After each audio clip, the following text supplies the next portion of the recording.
What is going on? Good morning. Happy Thursday, September 5th. What's going on, guys? Welcome on into today's stream. We are live about 4, 5, 6 minutes, about exactly 5 minutes right now from when the market opens. So we're here. We're going to take a peek at how things are shaking out, and we'll see if we get any setups today. I have Bitcoin pulled up. I'm not very interested in it, although, no, I'm not very interested in it, to be honest with you. Oil is up about 1%. Gold's up. Gold I'm getting interested in. I'm looking to see. I have an alert set for that. I mean, I want to see it break above this 25.32 area. There's a decent chance I'd get in, but we'll see what happens today, if it gets there or not. And yeah, looking for the extension. I think we can see a move up to 2,600. I think that from a swing perspective, that would make sense. Let's see. So let's just mark this out and see what you'd be looking at. If you get in, let's say 25.35, roughly somewhere in there. If you go under those lows, that would require for a 2-to-1 a pretty big move. So what does 26 put you at? 26 would not be that much. So you'd probably have to go, yeah, I'd probably put my stop under today's low, breaking candle low, if today was the breakout day. So that would make more sense. Yeah, that's not bad. 2,600 would probably be the area that I'd be looking for on gold if we get there. So we'll see. What's going on, Flippa? Yeah, the metals, I mean, the 10-year got nailed, not nailed. It's down again, you know. It doesn't look the strongest. Job data came out today. I don't think the data came out crazy bad, good. It just kind of came out like, you know, a little bit off what they were expecting, which is kind of how it usually goes. And I can actually see, what is it? It came in at 830. Jobless claims came at 227,000 versus a 231,000 estimate and 232,000 prior. Continuing claims came at 1,838K versus 1,870K estimate. So actually came in a little bit lower than expectations on the jobless claims, which you would think is good. Shows the economy stronger, you would think. But market's doing whatever it wants to do at this point. I mean, data like that is, I just try to think of it more so as catalyst for volatility, you know, and not read too deep into it, to be honest with you. The dollar is coming back down a little bit. It had a nice little bounce. It did go down pretty quickly, DXY, and then it bounced a little bit. She's coming back down, looks like. Okay, other than that, so gold's looking decent. If you go to the 4-hour time frames on the Russell futures, you know, this was, I mean, hovering around this. Like, I selfishly, from a trading perspective, I want, to be honest with you, I would want to see clean breaks to the downside, because then there'd be trades to be had. But we might not get that. We'll see what happens today. S&P, kind of a similar situation. You can draw the lines in here too. I mean, same thing, you know. Can we get that breakdown today? And if we do, that offers a good momentum trade, I believe, to the downside. But if we don't, then it's not there. Same as the NASDAQ, very nicely set up here as well with a nice level to break. I think that's your weaker link. So I would be more inclined to trade the NASDAQ today if we do break that level to the downside. But we'll see. You know, once the market opens, things could completely shift. Here's the Dow, which has shown better strength, that's for sure. So, I mean, if you're looking, well, I mean, we'll watch that one, but that's not that far off from all-time highs, really. You know, a perk of a day, you know, up, and it's right back in play for all-time highs. So it kind of rubs me, I don't say the wrong way, but it's like, you know, the short setup on the NASDAQ doesn't look bad. The S&P doesn't look bad. But if the Dow is super strong, I'm not sure I would love that, because you don't have a lot of agreement, you know. But then again, right, the Dow could go down, and the NASDAQ could go down while the Dow goes up, and they don't have to go the same way. But I generally want to see some alignment on that. But given if we have a stronger market, Tesla was one that I'll be watching closely. I think Tesla has very good potential up into the mid to upper 220s. I think there's a lot of room here on this guy if she gets going. Let's go to that daily time frame on Tesla. Let's see how she shakes out from a volume perspective. Yeah, I mean, there in my view, there's room up into the low 230s. Would be like, this is kind of the area that I'd be interested in trading in. So if we have the long, longs, Tesla would be probably the only one that I'd be interested in. So we'll see. Google was a good one for a short. I think Google looks like a decent opportunity for a short, but we'll see how that plays out. Now the market's opening right now.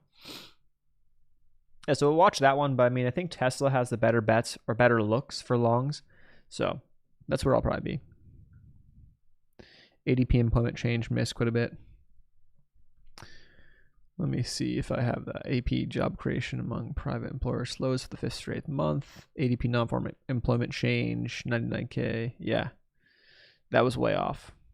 Yeah, the ADP numbers were way off.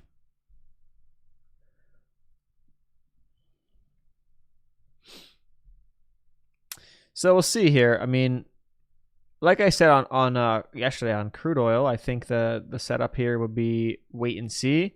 The potential for a bounce, I think, is very high. But, you know, we've been in a consolidation for over, a year, almost two. Oh, shit, that was so freaking loud. Holy crap. TCOM. Oh, we'll have to take a peek at that. But we've been in consolidation for a year. And as we start to pressure the lows of that consolidation, if we, break down, there could be really good momentum to the downside, which would be kind of crazy though in the grand scheme of oil, right? Because remember how like a couple years ago everyone was like, oil's going up. Well, it's not going down, it's going up. And now look at where it is. But that's how the market works, Okay, so let's see. TCOM was the alert that went off. I didn't even remember putting an alert on this. I think I must have done it yesterday or the day before. Trip.com. Why did I put an alert on this guy? Well, we're going to find out.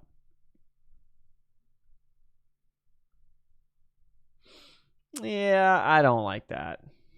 I mean, fair gap up off of earnings, pushing into here, but you have this volume node right here that does not interest me. So I think we're going to leave that one alone. That one looks like a leave alone. But hey, good eyes on the alert, I guess. Just to keep an eye on it to see how it's going. If we get a lot of, stuff that sets up like that and pushes higher, then yeah, it's a good sign to be aware of that. But it doesn't mean that I'm very interested. So Amazon's up. Tesla's up the most. Tesla's up almost 2%. Here's the daily on it. Amazon, now it's up 2%. Amazon is up next, 1.6. But Amazon to me is in a zone of no interest in here. I don't want to trade Amazon in here, so I'm not going to do it. Apple's up the next most, 0.86, but I mean, that chart does not look interesting to me either. Google's up the next most. That definitely looks more like a short setup versus anything else, if it were to break down below 157s. So that's not a trade there. Meta, not really. Although Meta could be in play if we can get a push up into here, So Meta is one that I'll be ready to go long potentially. If the market was to bounce, I think that's really close to highs, which means we may have you have a stronger setup there, but not right now. Microsoft, no interest. Nvidia,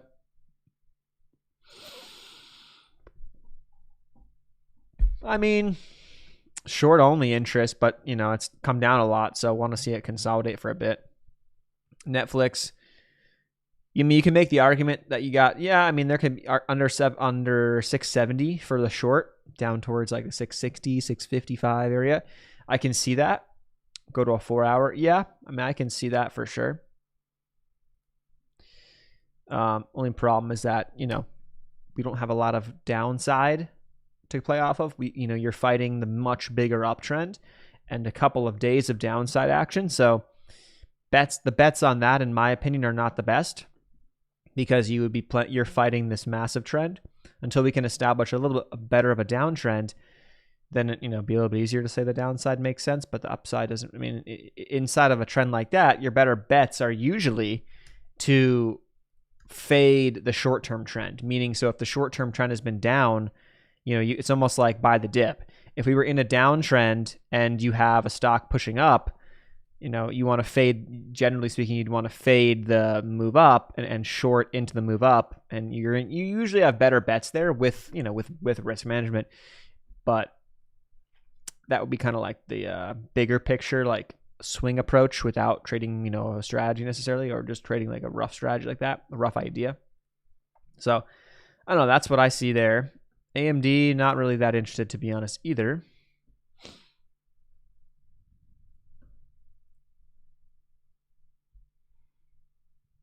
ISM. Yeah, there's some stuff. There is some stuff coming out here soon. So I think I'm going to be, definitely a wait and see here. PMI and ISM, which have moved the market a little bit. Not a massive, catalyst, but they can move the markets, and I wouldn't be surprised if they do. So we'll see how those things shake the market up in the next 25 minutes. 10 minutes for the first one, and then 25 for the next one. Yeah, remember the oil stuff was hilarious back in the day. But that was also post like the Ukraine war and stuff, and not post. Like shortly after the invasion and whatever. And like, it was easy to say that, but it's just funny how it tends to work out that way. And oil was very strong prior to that, before that, and then it really went crazy. And then, pretty much once you got into the back half of 2022, it was like, yeah, oil's headed down. And now, you go to the bigger time frames. Now you have this stupid, let me see, adjust this chart once it adjusts. You have, I guess we don't have it here because it's only going to go back to July of 2021. But yeah, you have like on the weekly time frame, you're pushing into the lows of this consolidation. And from what you see the past couple of years, you can make you got much more of a horizontal support there to a degree, or you can even say it's a wedge, something like this. So you're getting closer to the edge of that wedge. And then eventually either you expect a decent move up or down once that wedge were to finally break. But wouldn't be surprised if it's down, to be honest with you. And that's not even from like, I'm not trying to overthink things. I'm just like, there's just been some pressure as of late. Lower highs, bigger than in the past couple of months. You have lower highs. You're putting pressure back on these lows. You put pressure on the same level enough. It probably breaks at some point. So Meta and Tesla just freaking sent it so far here today. Oh, let's go to the 5-minute time frame. I have a shit ton of tabs open right now, so my shit might be a little bit slow. I have a shit ton of tabs open, and I don't want to close them out because I got a lot of shit to do post-stream. So they're open for a reason, and I don't want to close them and have to reopen them and relog into all the shit. So, but yeah. So good looks on Tesla right now. This is one of those where I said yesterday, it was one of those where like, obviously I had a trade on it yesterday, which I think the recap comes out on that today. I think that I get posted that today. But the problem, not the problem, but like it was one of those where I was like, this is probably going up tomorrow. It's probably going up. 230s are probably coming, but it's not like I can trade that with any certainty or an overnight risk that made sense, So. But good extension off the open, so you're trending that in a positive way. Now what I want to see is we got news coming out in the next 15-20 minutes or so. I want to see what happens in here, maybe get a consolidation or something like that. Maybe get some choppiness, some upper wicks, some lower wicks, and then see if it gets a setup today. Amazon's nicely pushing as well. Very big move there, but like we said on Amazon, bigger time frames, not a huge fan on it until it gets, I think, it back up into the mid 180s, I want to say. Let's see. Yeah, it needs to get going beyond that, upper 180s actually, for me to be interested. So it's got $10 more to go for me to be interested in Amazon. Apple's trying to bounce back decently there. Google's up nicely today. Oh, very nice move on Google. Meta's up 1.4. Meta definitely has, the looks of like, this thing could be. That's one of those where like we can get a little bit of a bounce off the lows, and then Meta could be at all-time highs within a couple days. Nvidia's up 2.25. Decent. Funny, look at this. So the S&P is green. Not by a lot, but a little bit. The NASDAQ is green. The Russell is now red. Not by much. It's pretty close to flat. And then the Dow is now like decently red. So we were just talking how like, oh, the Dow looks pretty good, right? The Dow looks stronger. And now look at the Dow. I wouldn't short that because the Dow overall has been a lot stronger. And so again, same thing here. You know, you're here's the trend, right? If you want to play the short side, yeah, you could say we have this, which it is, but it's a small piece inside of the bigger trend. And yes, there were opportunities like this move and this move to play the short side, and it worked, but better opportunities to play with the trend, in my opinion. So that's why I'm skeptical of that for now.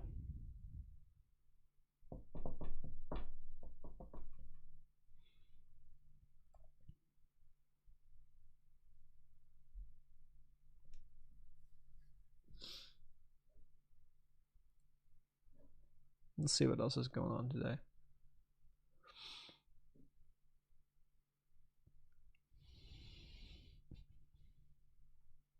Adobe was looking strong yesterday. No, it's not. Let's go to these daily time frames here. Caterpillar is down 1.36. That's a heavy Dow weight. Home Depot down 1.32. That's also a heavy weight in the Dow, I believe. SMCI. SMCI probably looking pretty bearish right now. I'm going to assume. Yeah, not the best. Tesla up 4.5%. Jeez, man. AI is down 12 today. Mostly, yeah, about earnings. That's why. Risk on a good amount of green in the risk on space. I like the Roblox potential for a breakout above 45. I think that there's potential there on that one.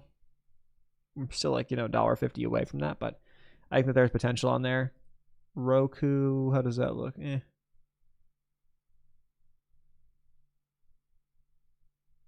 A lot of meh underneath that. What about the top gainers on the day from my list here? Neo's up there. Neo's having a nice little pop. I guess they had earnings too. Roku. JetBlue is up 5% today. They weren't doing too hot until they're bouncing now.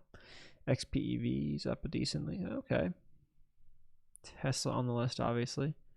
American Airlines. The airlines are doing pretty good today, looks like. Where's United up 3%? Yeah, airlines are doing pretty good.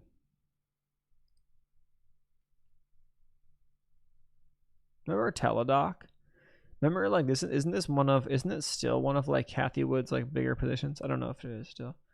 But look at that. Holy shit. When that broke down below 22s, woo-wee. Woo-wee. Not great. Amazon's up 2.5% on the day. Yuki.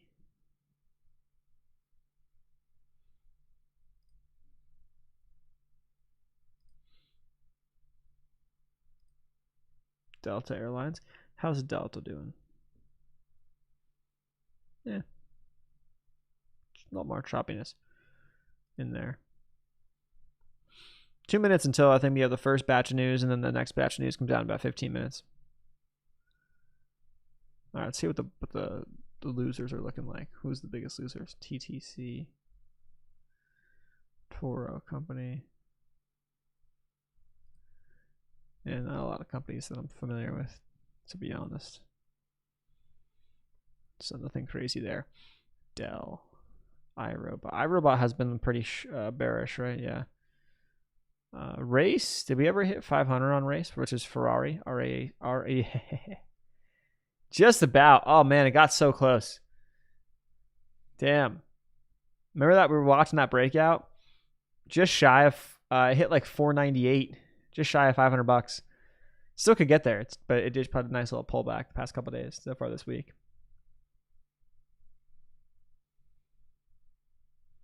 Yeah, other than that, nothing crazy. Nothing like that I see crazy-wise. Let's see Tesla. Let's watch Tesla here. All right, so that's a double top high pretty much, just shy of the 230 area. Like we were saying, though, I think the volume profile has got some room into the lower 230s, so I think that that's interesting. We'll keep an eye on that after the news drops. Right now, as the news is dropping right now. So first piece of news is final U.S. services PMI for August, I guess. Then you have got ISM services coming out in about 15 minutes. But either way, market likes it, pushing up a little bit. So let's mark this level off. I will not trade that right now, but we'll be watching it. Here is S&P. Just got a little pop off that data. The NASDAQ also got a little bit of a pop off the data. If we go to a 1 hour on these guys, how do they shake out in the 1 hour? We're still just waiting. You had a retest of that level this morning, like an hour ago, pretty much. And now you're bouncing up off of it. So it's holding the level. It's holding that level of support, I guess, if you want to call it that. So it doesn't want to break down just yet. S&P, same thing. Although these do look super, super nice in terms of if we were to roll over today. I mean, whew, I think this offers really good short to the downside if we roll over, though.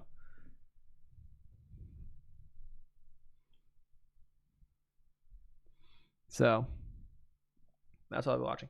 You got a lot of similar looking charts today or right now on the 5 minute. If you jump over and look, Tesla is showing really good relative strength compared to everything else, though. Not even close. Trying to break out, but again, sketchy right now with the news that we have coming out in a few minutes. Not that it's huge news, but you know, it can move us. And if you're playing tight stops, you got to be careful, because I've been in those too many times and gotten wicked out for no reason. It's like I'd rather just wait till after. But there's Tesla's chart. Check out NVIDIA's chart on the 5 minute. Looks kind of similar. And then if you go to AMD, which is still red, it does look kind of similar as well. Microsoft looks kind of similar. Just had a bigger spike earlier.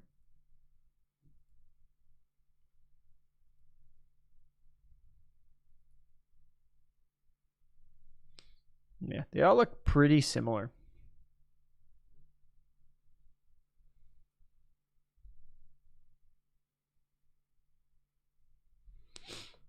So, unfortunately, Tesla just might be one that gets away in terms of moving too much too fast. I'm not opposed to playing it, but you know, if we get up into like the lower to mid 230s, then I'm not going to be interested any longer. Right, what's the daily time frame we're looking at? We're looking at a move. I mean, there's a gap to fill to be had here, I guess. You can make the argument that 235, you know. But once we get to 235, there's a gap to fill at 245. So there's that to be said. How much pressure or how much weight you want to put on this volume node, I don't know. So you know, something to think about, because there's this zone right here to fill in. But that would be a huge move. It's already up 5%. It would have to go an additional 6%. So it'd have to have like a 11% day, which I don't know. I mean, could happen, but chances of that happening I don't think are very high off of just no news. So that's the only reason I'd be a little skeptical.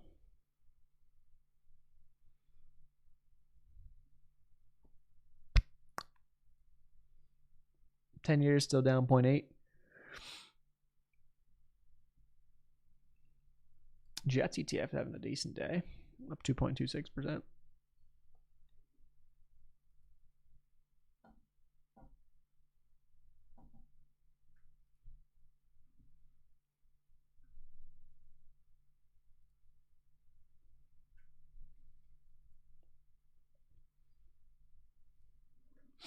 Yeah, I mean, if we have a negative reaction to this news, the Russell is looking like it will be the play for the short side.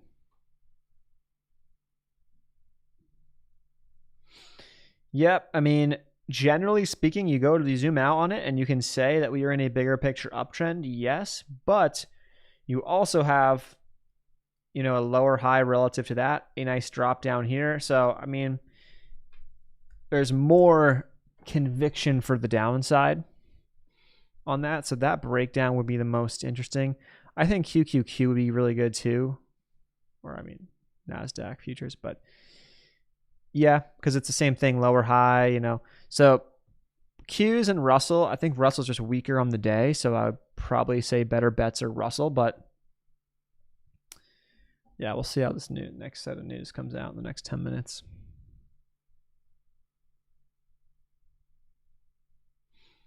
Bust or my mind would be if it's negative.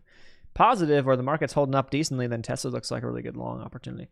But then again, you look around, you're like, you know, do I really want to be going long when some stuff looks really weak, some stuff, not a lot of consistency across the board? There's also reasons to say maybe I don't want to do anything because of that. Then tomorrow we have employment data coming out. And then next week is CPI on Wednesday, Thursday, PPI. So that's fun. And the week after that, Fed meeting. So next couple weeks will be, they'll have at least, you know, one or two things in them that will be pretty big from a news front.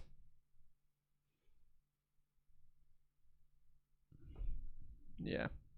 I'm surprised Tesla's been holding up so well. I'm surprised it's been up, you know, pretty big the past 2 days in a row. Or am I really surprised though? I guess you can say that doesn't surprise me that much. Yeah, I have an alert on the Russell under there. The problem that now I would be looking at though is like, okay, how do you time this move, or what are you looking for in terms of this move? If you break that level, you know, do you say today's high is the stop loss? But then that means you're requiring a huge move down. So that would be like, for this to be worth my while. Yeah, that would kind of make sense though. You know, down through that volume. Yeah, so the targets would be towards the bottom. Yeah, that's fair. So what would that be? It would require the Russell to be down on the day approximately 2%. You know, which is not impossible. It could do it. But that's a decent sized move. Yeah, so that's my slight concern. Well, we could do it. We'll see. See what the news does here, if it shakes us a little bit. Because we're kind of like just treading water. Like we're like, we had a decent move down, treading water. Are we going to get the smackdown, or are we just going to sneak it back up? Let me check the sentiment survey. AAI. 45% bullish, 29.8% neutral, and 24.9% bearish was the sentiment survey that came out.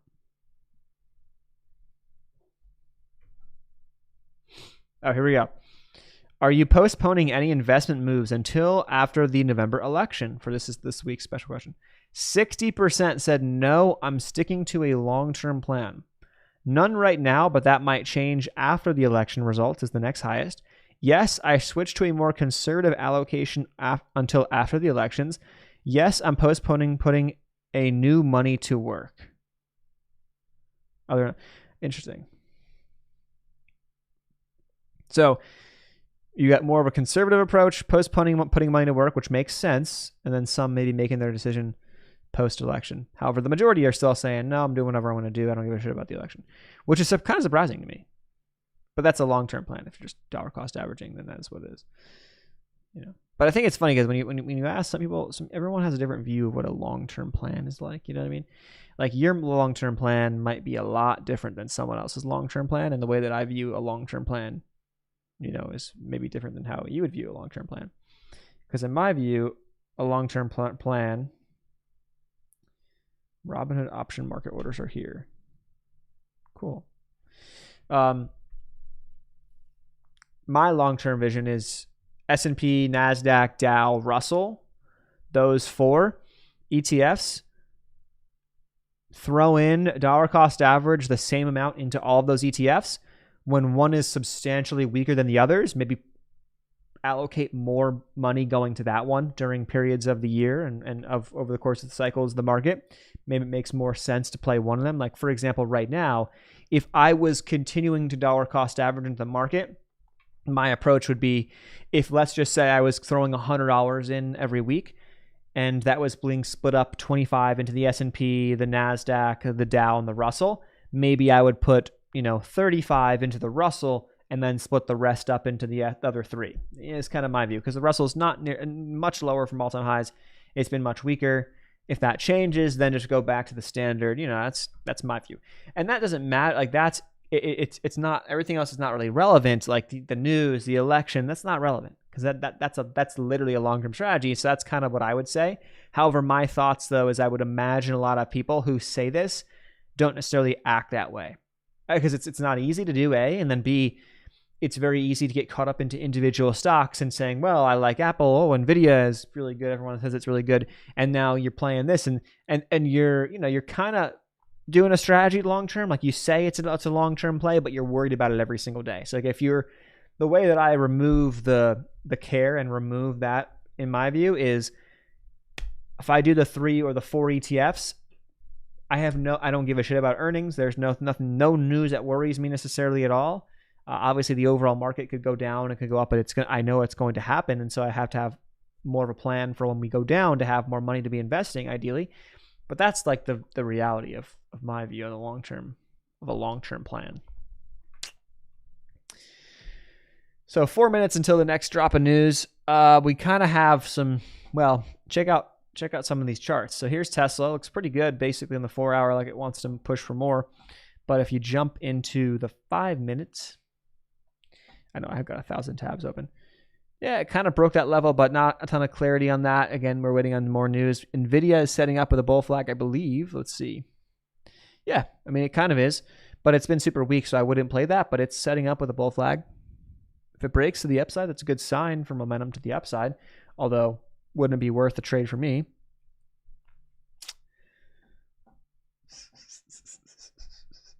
The NASDAQ looks like it just made a new high of the day there.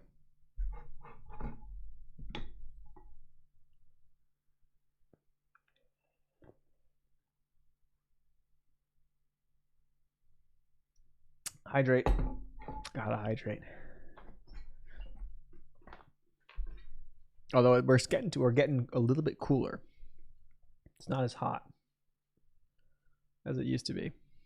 Humidity is starting to drop a little bit. I like that.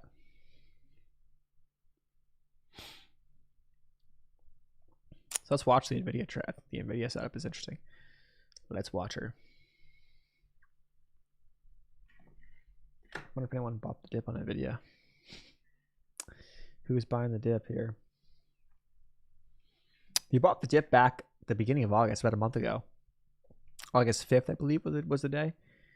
If you bought the dip back then, you'd be looking pretty good. I mean, you bought it, you'd be able to get it in the 90s, so you'd be up like 10-15% on your position as it is right now.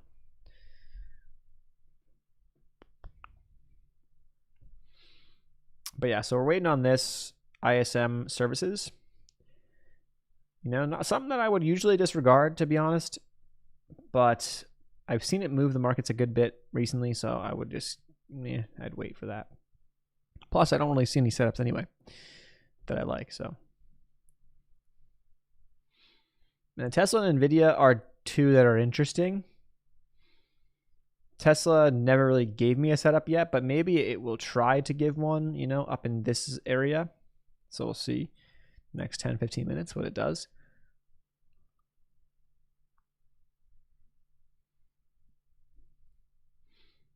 But at the same time of all that's going on, where you're like, oh, looking like it's a decent long opportunity, you've got the Russell approaching essentially a zone of, it would make sense for a short. So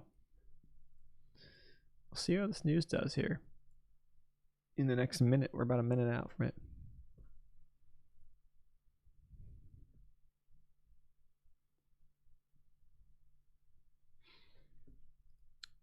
Yeah. I like the looks of that, though, man. I think this is good zone to be looking for targets. That would just require the Russell to be down about 2% on the day, which is decent. Could do it. The only problem is that the S&P is, pushing high a day and NASDAQ pushing high a day. So those are looking strong. whereas the Russell is doing the complete opposite. Now, if we do see some weakness on the backside, the S&P rolls over, NASDAQ rolls over, the Russell will be the first one to go. Boom, that's where you want to be looking. But I don't know. We'll see. It's about to hit that. We're about to get an alert that goes off because I was like putting the alert there just in case. We're putting pressure on that level. So we'll see what happens. The news is about to drop now. Once I have it, we'll pop. Poof! Spiked it up. Once I have the news, we'll yeah, so here's an example though, right, of why it's important to know there is news potential, but not necessarily to think too much about the news, right? Because if you go to the Russell, let's go to the Russell to show you that example. It's a good example, I think. Putting pressure on that, and then boom, we get a spike. Now that's a big wick. Now I don't know how much that would move, how much that would scare someone from getting in, or if that would throw you off. But if you're a scalper, right, you got to be careful with that shit, because this is looking, you're down around 2139.7. Now you're at 2140. It's almost a 10-point move back up. It's about to be a 10-point move back up. Now it's a 10-point move back up, on the Russell. So, but on the other hand, the S&P blasting to new high day, and the NASDAQ blasting new high day. I would imagine NVIDIA broke out to the upside. Yep. So these are some good setups that are in bigger picture downtrends. So I don't want to trade them to the upside, but that's breaking to the upside. We'll see how much legs it has.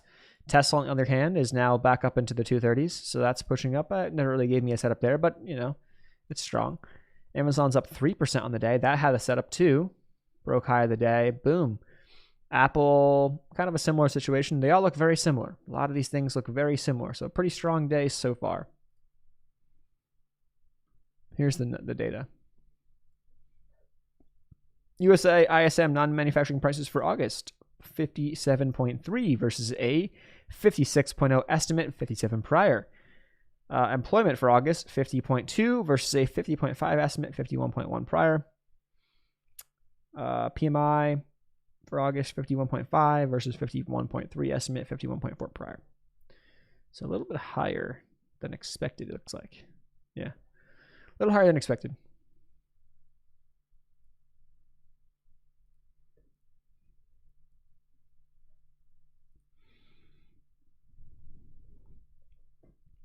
Yeah, slight beat, yep.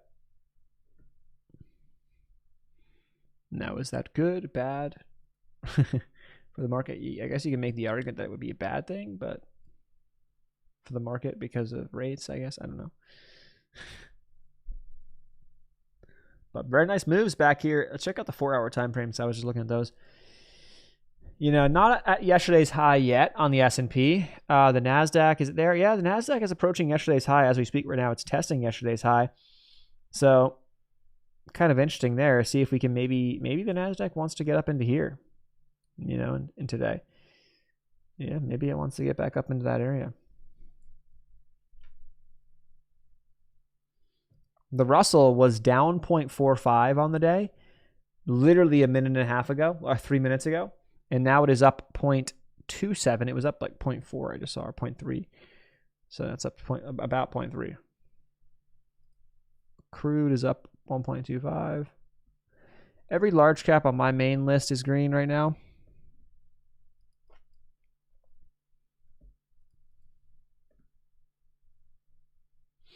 The 10-year came up a little bit. It was lower.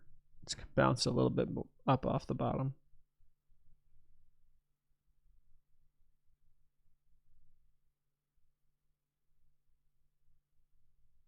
But it's a pretty big candle on the S&P though. Pretty big.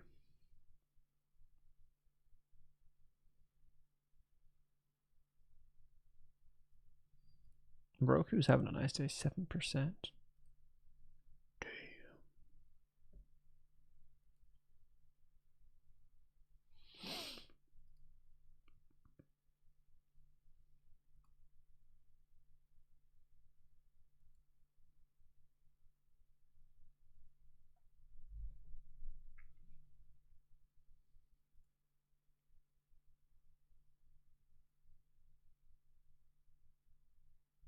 Otherwise, though, nothing crazy that I'm loving. I think the S&P move is nice. Don't get me wrong, but not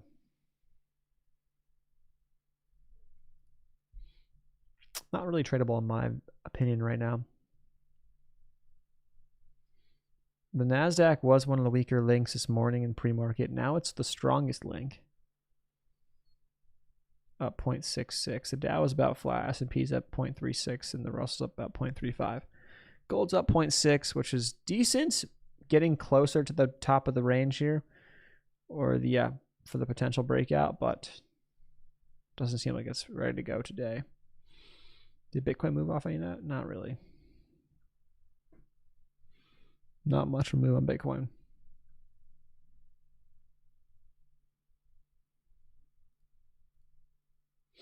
Tesla's up almost 6% now.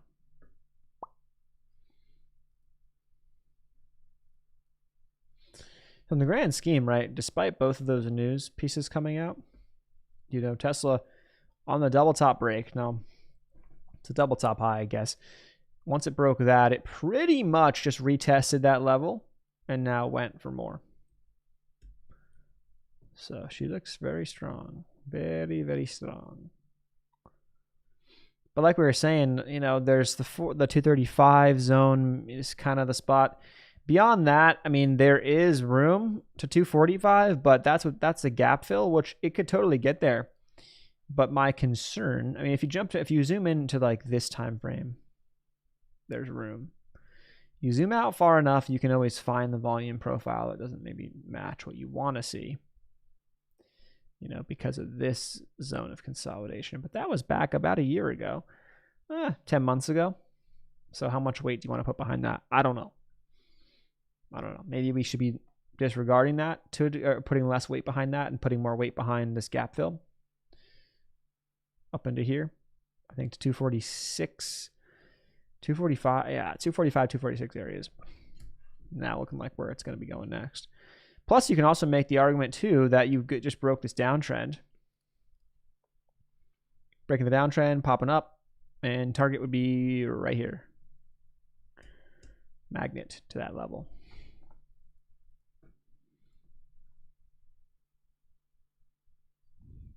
Gold's doing more gold stuff. Yeah, chopping. It is. Now, the cool thing about it to me is that it's showing really good strength. So I think there will be a big move there. Now, maybe is it post-election? I don't know. I don't want to get too deep into that shit, but maybe it's post-election. Maybe it's leading up to the election that we get a big move. We got 2 months till the election, so it's plenty of time. By the way, let's check that out. Trump is now in increasingly more substantial favorite. He was minus, I think, he was about around 100 or a minus 101 odds yesterday. I forget exactly what it was, but he moved to minus 102, meaning you have to bet $102 to make $100, whereas Harris, you have to bet $100 to make $112. So you make more money on her, meaning she's the underdog, if you bet for the same $100 bet, essentially. So Trump's $100 bet would net you less than $100 in winnings. You have to bet 102 to make 100. Don't ask why I know those things if you're not familiar with the minus and plus odds. I've got extensive background in the sports betting game from college.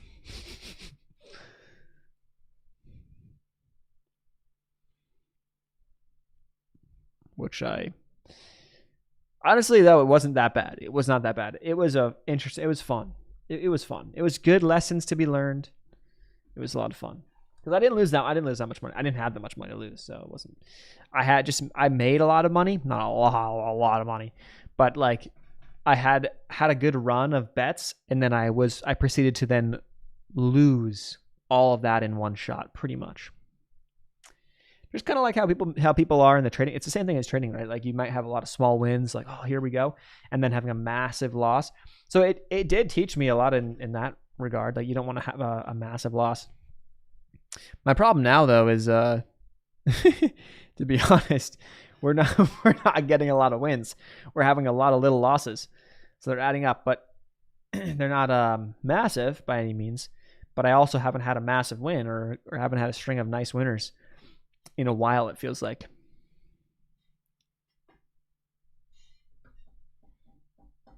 But what do we got for tonight's game? I'm curious.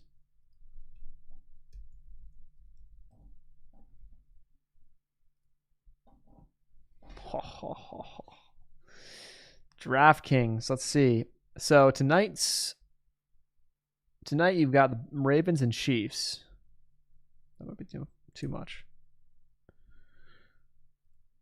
Ravens and Chiefs tonight. Chiefs are heavy, not heavy. They're a 3-point favorite. Eagles Packers tomorrow. Eagles are a 2-point favorite to win that. Bengals are 8.5-point favorites against the Patriots. Interesting. Yeah, that makes sense. I can see that. Bills. I don't know about the Bills, Cardinals. Jacksonville, Miami. That could be a good game. Houston versus Indianapolis. Any other huge spreads that are big? Broncos, Seahawks. Broncos are 6-point dogs. The Seahawks. You never know. Cowboys are 2.5-point dogs to the Browns. Damn, the Cowboys would be favored to win that. I guess the Browns are supposed to be good this year. Jets are 4.5-point dogs to the Niners. I think that could be, well, that seems low. If they have, because of Aaron Rodgers, then, I get it. Oh, we just keep going into the week after that, too.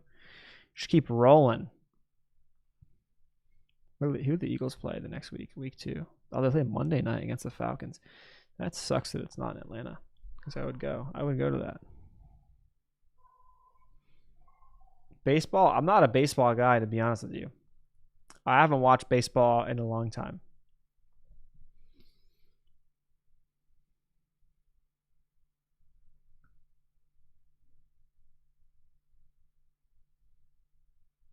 And I haven't bet. It's been about a year. Well, I bet last year a little bit, but very small. I like betting college. And I like betting, I like betting college games. And I like throwing some parlays together. I had one last year, I think, that was like insane. I had like a 12 or a 10 or 12 leg parlay. So it's a mixture of money line and a mixture of spread bets. And it was on like, I put $1 in, and I think the odds were some insane number where like $1 would turn into like 1,600 or some shit like that. Something fucking crazy. So I put that together, and I had, as of like 3 or 4 o'clock in the afternoon, maybe 5 o'clock in the afternoon, I had won 7 of the 12. And I was like, holy fuck, like, is this going to happen? And then there was a game that I was like, it doesn't look like it's going to happen. I think it was like Appalachian State or something that like they were down. Like I picked them to win. I was like, that's fucked. This over, whatever. And then I just see, Appalachian State, Hail Mary to win. I'm like, holy fuck, I got like 8 of the 12 legs. Like this might actually work. And then I think 2 of them lost it that night. But that was the closest I ever come to like an insane parlay to hit. Smaller parlays I've had, but I don't remember them really because they weren't big enough. That one was big. That was a big one. Yeah, I mean, people get into it. It's the same as trading, I think, too. It's like, you can build a system about it, have your, criteria that you look at and make your picks. Long Dodgers. I grew up around, I grew up in the Northeast, so I was a big Yankee fan. Well, I was more closer to New York, so not a Boston fan. A Yankee fan in like Southwest Connecticut. And then we're kind of like on the bout. Like you start to move a little bit further north and east of where I lived, and it was much more Patriots. But we were closer to New York, so it was more like New York. And my family's from Brooklyn and stuff, so it was all Yankees when I was growing up.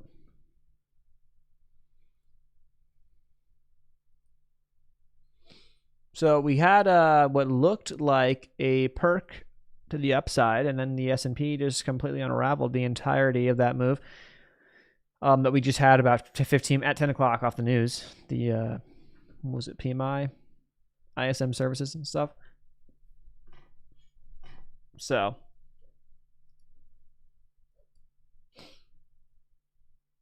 Nothing much, man, right now that I think is interesting. Tesla, I mean, no matter what you say, Tesla's been a beast. This thing is strong as fuck. Like, it's tough to argue against that. You could have made the argument that, even that was a little something to play. I'm curious. Let me jump down to the one. I haven't looked at a 1 minute chart, and I don't know how long. How would a 1 minute chart shape these out? Yeah, I mean, I see that. The break there. Yeah, so you could have made the argument that would have made sense.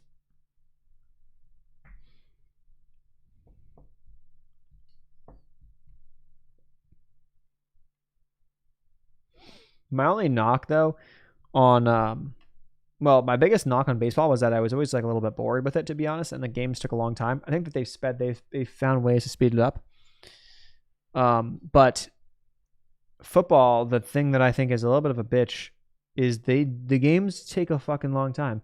Like 7:30, kickoff games on some of these college games, 7:30 kickoffs, and these games wouldn't end till after 11 o'clock. And I was like, that's Eastern time.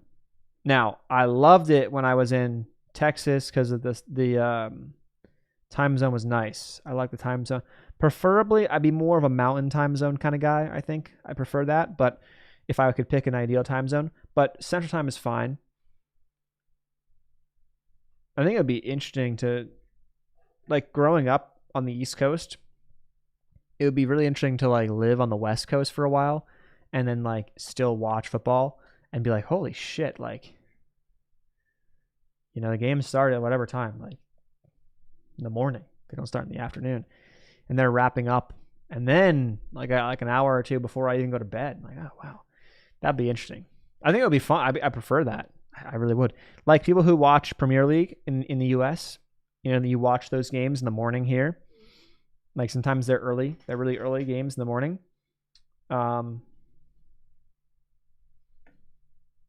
That's kind of cool if you're a soccer fan, a football fan.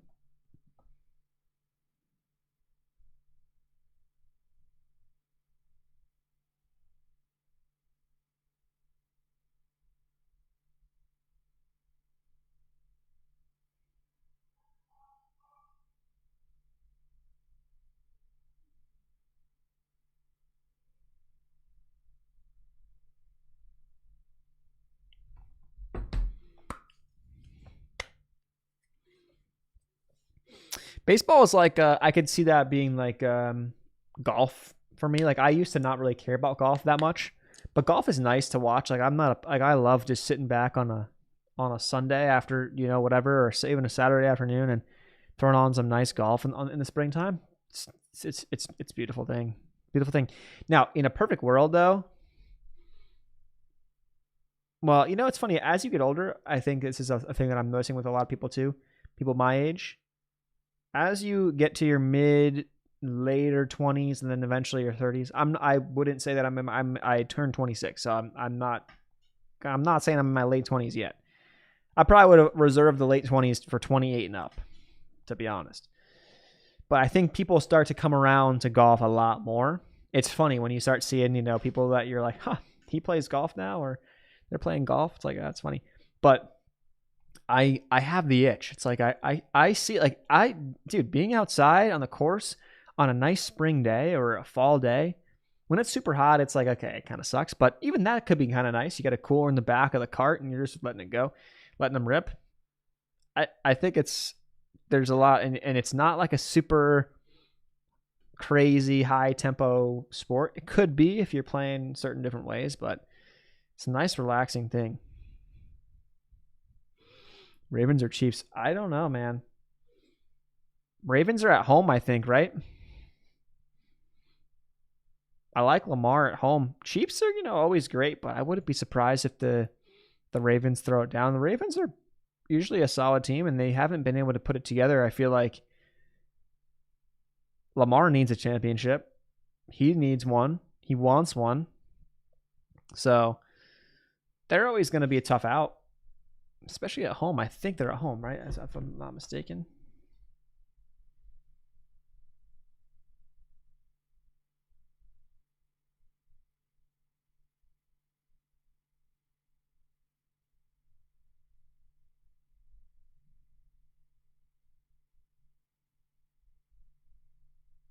No, it's in Kansas City. Never mind. It's in Kansas City. It's in Kansas City. That's a tough place to win. Tough place to win, especially game one. I don't know. Plus the banners and the be getting put up, right? It's in Kansas City.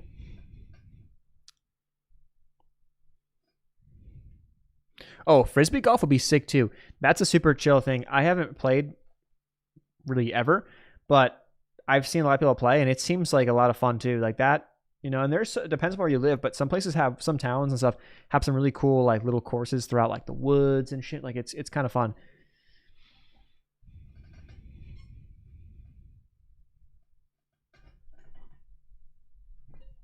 Chair's like all rigged up because I gotta pull this out.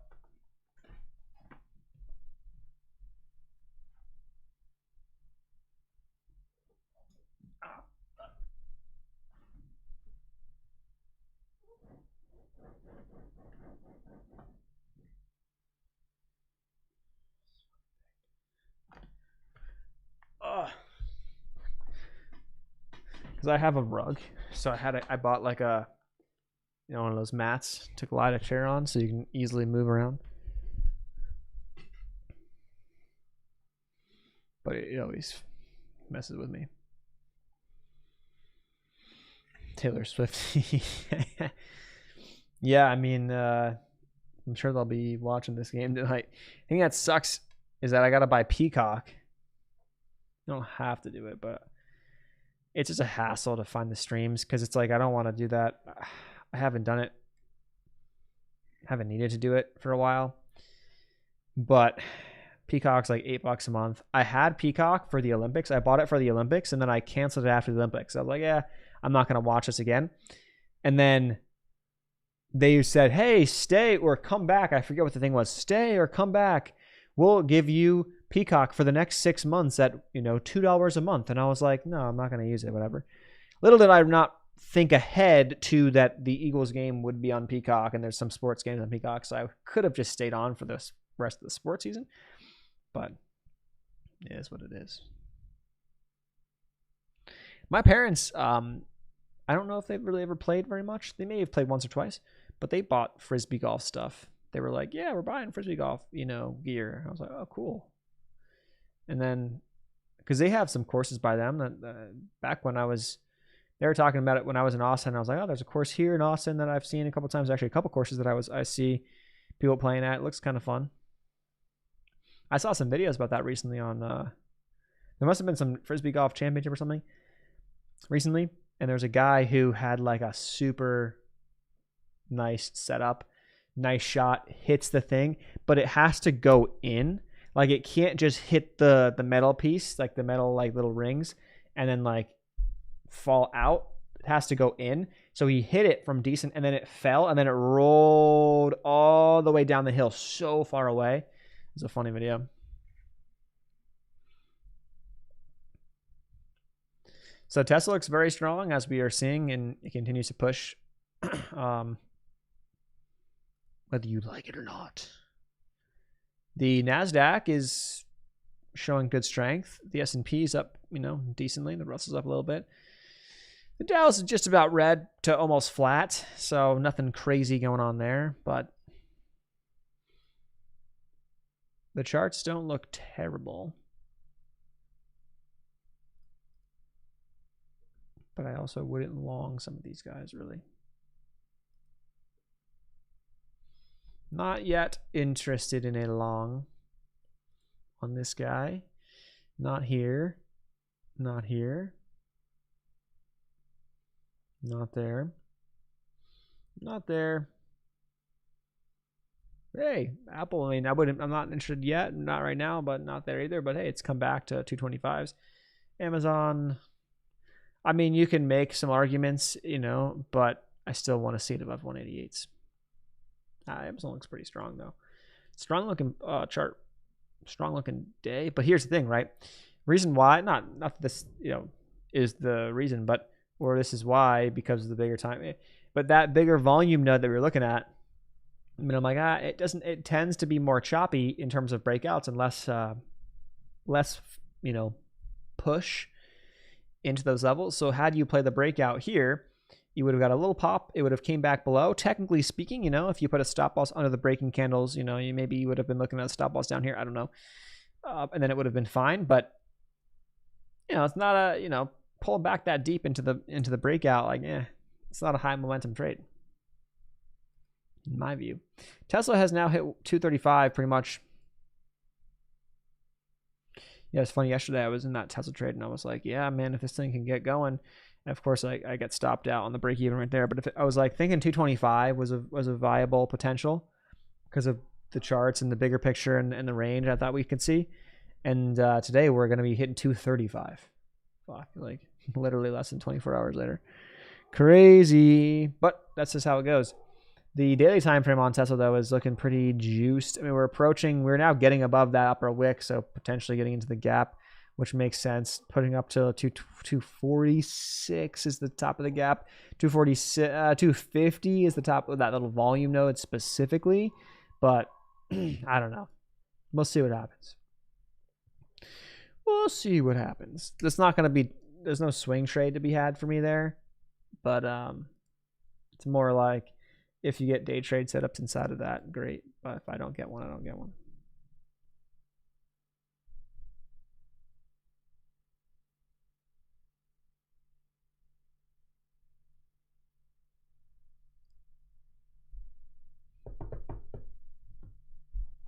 See, everyone getting all those like political emails now, or the political text and stuff.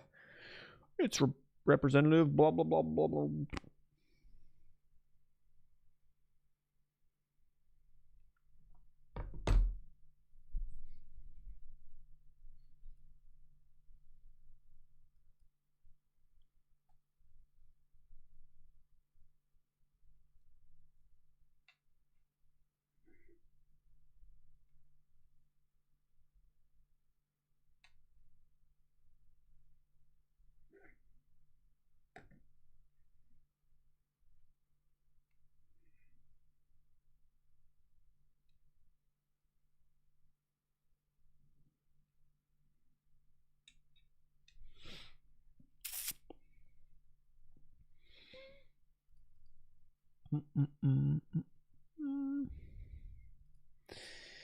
I don't know about. I play breakouts, so the only two viable potential setups were like kind of in here, the double top break, and then this. But then those weren't clean for my liking. I like them a little bit nicer. I like a little more like 3 to 4 candle consolidations are. In a perfect world, you get that. They don't always work out that way, but at this point, I'm not really. I don't think I'm going to trade that today. It's already up 7% on the day. You could say, yeah, pullbacks, you know, your friend. Yeah, you know, probably. I don't trade pullbacks, but I mean, probably pull back into the, you know, 230 area could be a spot for, you know, setting it up for the next leg. I think 245 to 250 is the next target, though, based on what I'm seeing. So.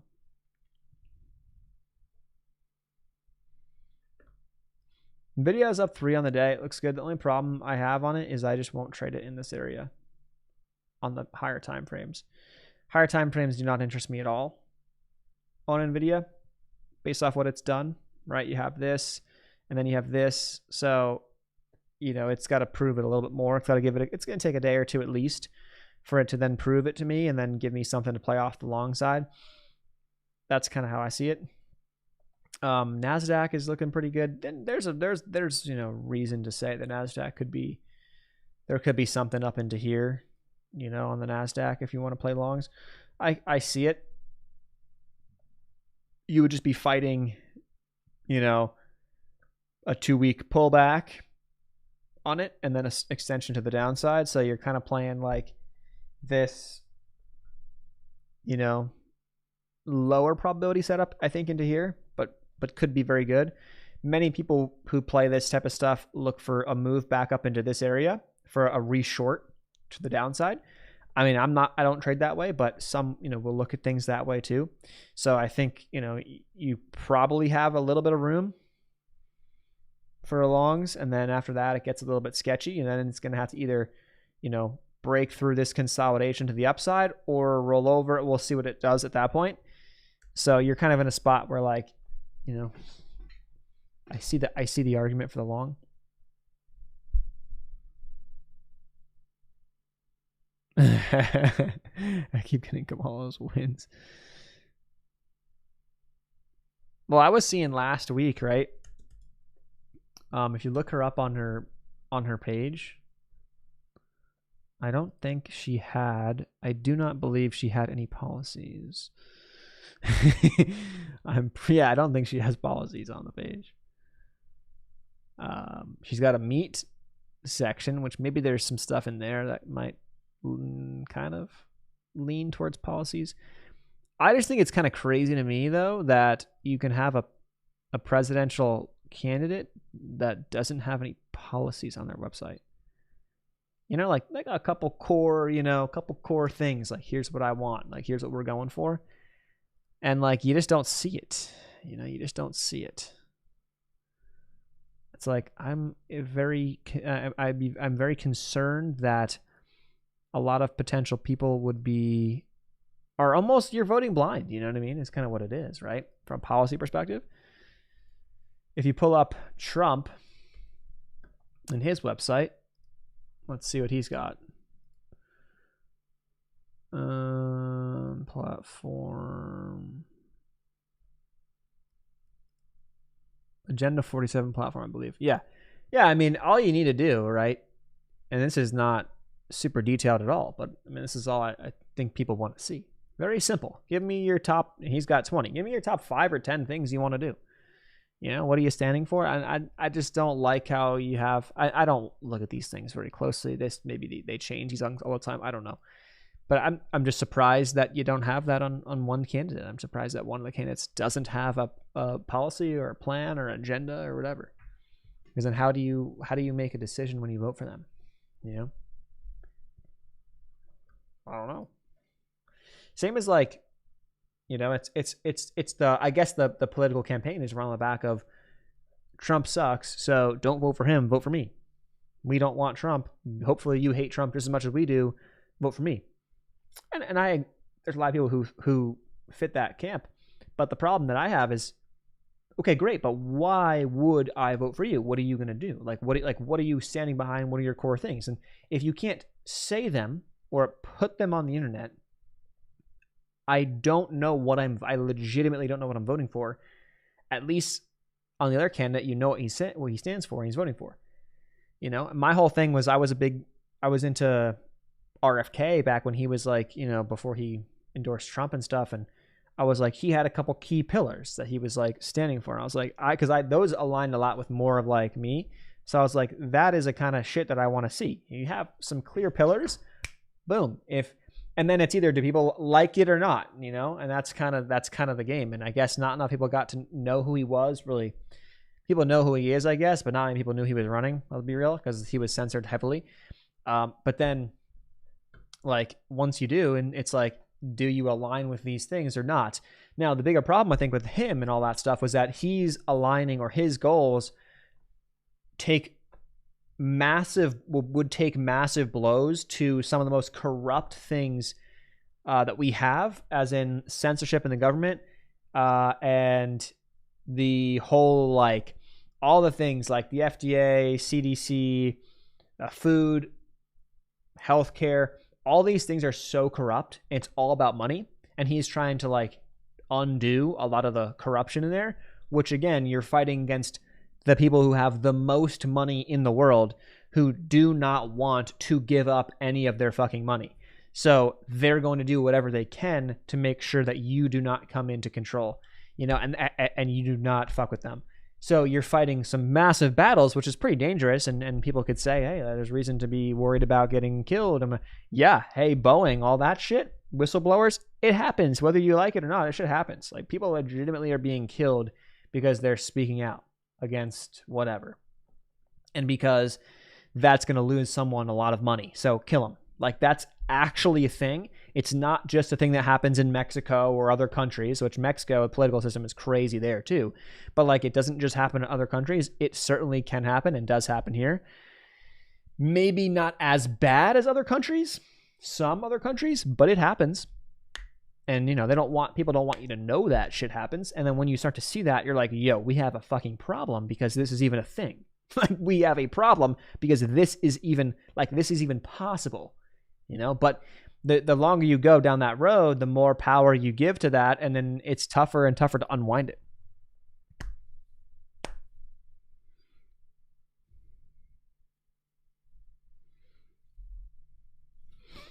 Moving up. Yeah, I would say it's Thursday, so at this point in time, how much more movement are we going to get by the end of the week? We could get some movement tomorrow and stuff, but I don't know. I would lean on the push up, pull back until like this. If we can reclaim, what is this, Tuesday, the Tuesday highs, different story. We got to reclaim the Tuesday highs. If we reclaim those levels, it looks pretty good on the NASDAQ and stuff. Still got a long way to go. Reclaiming here's what I think will be funny on the S&P.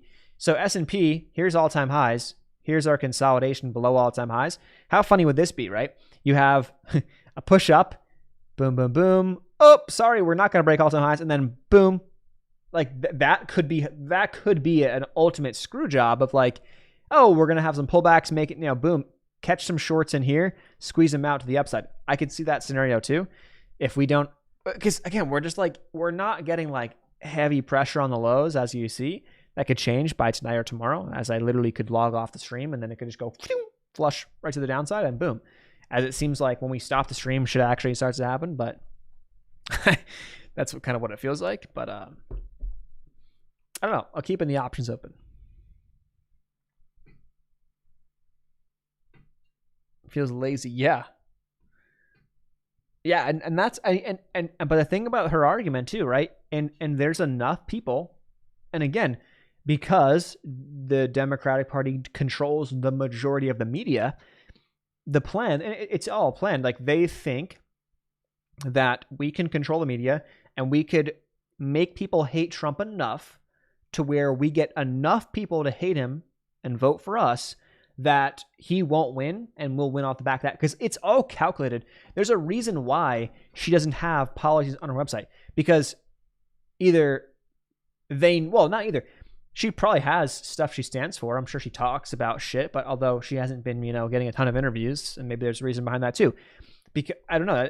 It's all calculated though. They're like, if we put up policies on this website, and it's not her, it's the whole team behind her, right? If we put up policies on the website, we believe that that would actually hurt us. That would actually hurt us. So let's not do that. Let's just make this about bad other man, like orange man bad. That's it. That's the argument. And it might win. It might. The numbers are seemingly close. The betting odds are seemingly close. It's not like that could win. It just seems kind of fucking crazy when you step back and think that could win, and that could win the president of the United States. Not like, a smaller, like that is the presidential campaign, is just, this guy's bad, we don't like him, you shouldn't either, don't vote for him, vote for us.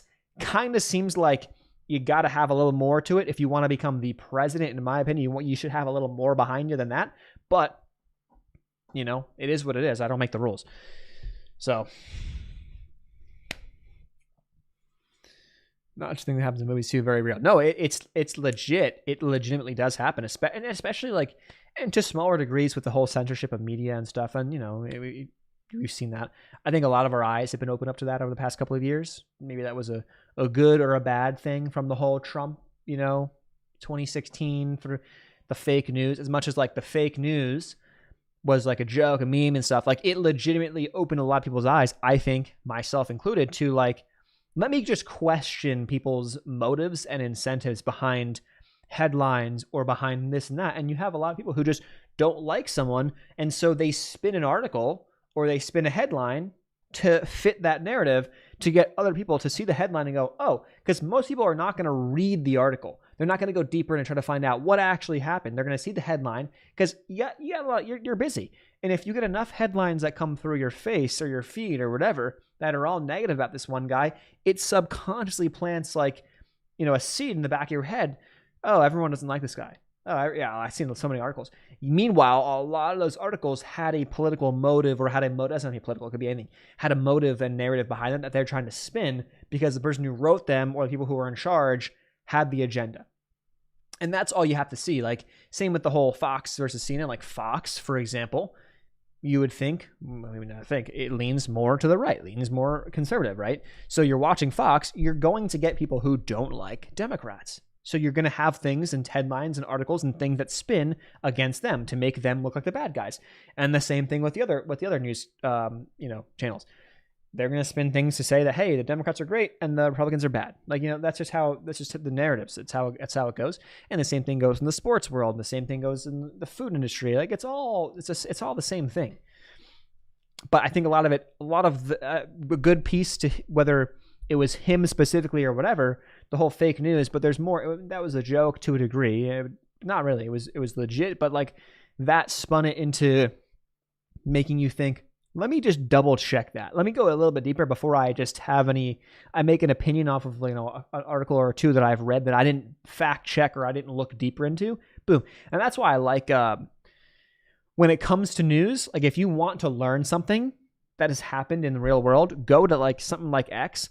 Some people don't like it, some do, whatever. Elon Musk aside, you can go on that platform and you can get literal live footage, videos, pictures, live, people's thoughts, people who were at a place, at an event, XYZ, who could tell you what actually happened, and you get their side of the story versus somebody on the news who will handpick 2 or 3 things that fits their narrative to then show you the story. Because every story has a good and a bad side, right? So you might see like one thing, but then really there's all these things that also happened, which doesn't make this person wrong necessarily for posting or saying this, but there's also more to the story.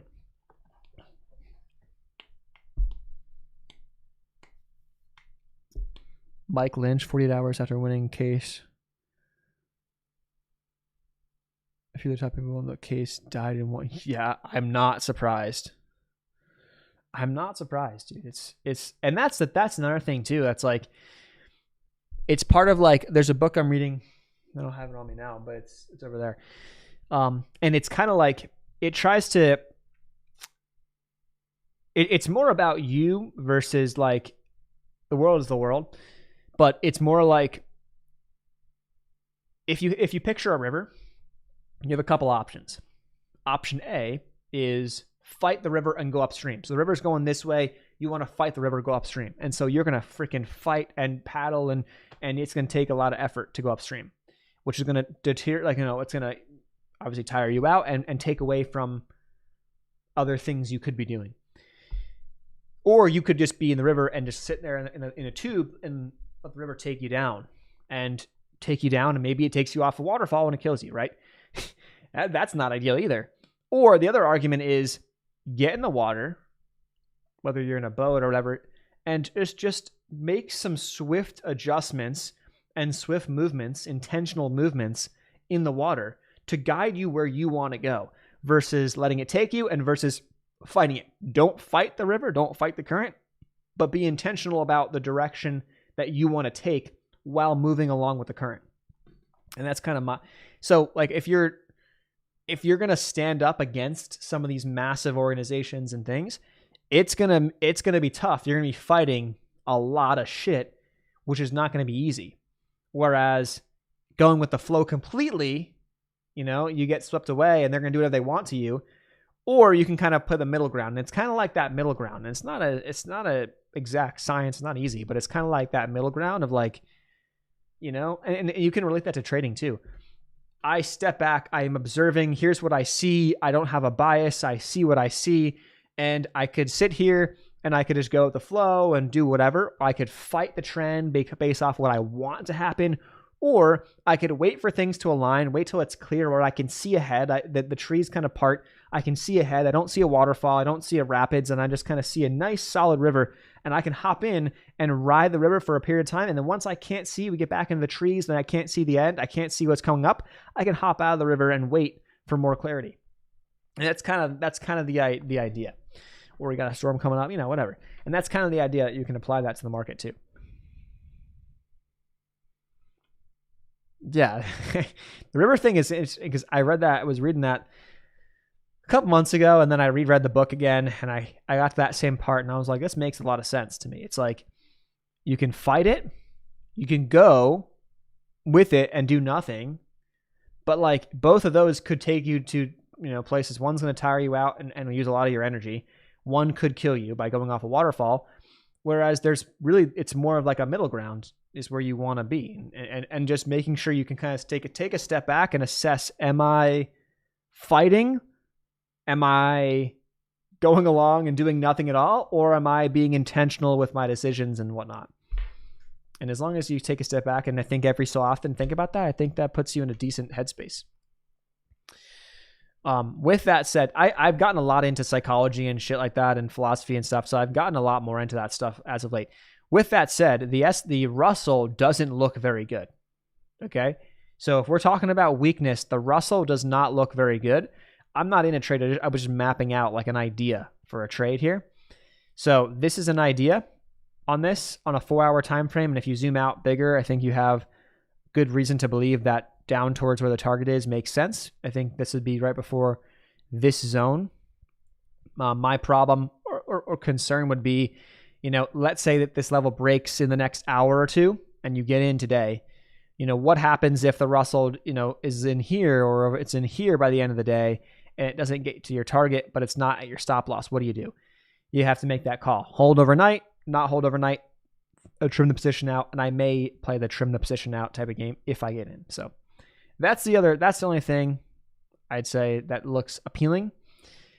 Would be the Russell short. I just think it's the better short here. It's the weaker link for sure. And but you'd want to see it though, not just break that level, because here's the thing: we broke that level yesterday, and then quickly within 5 minutes we're right back above it.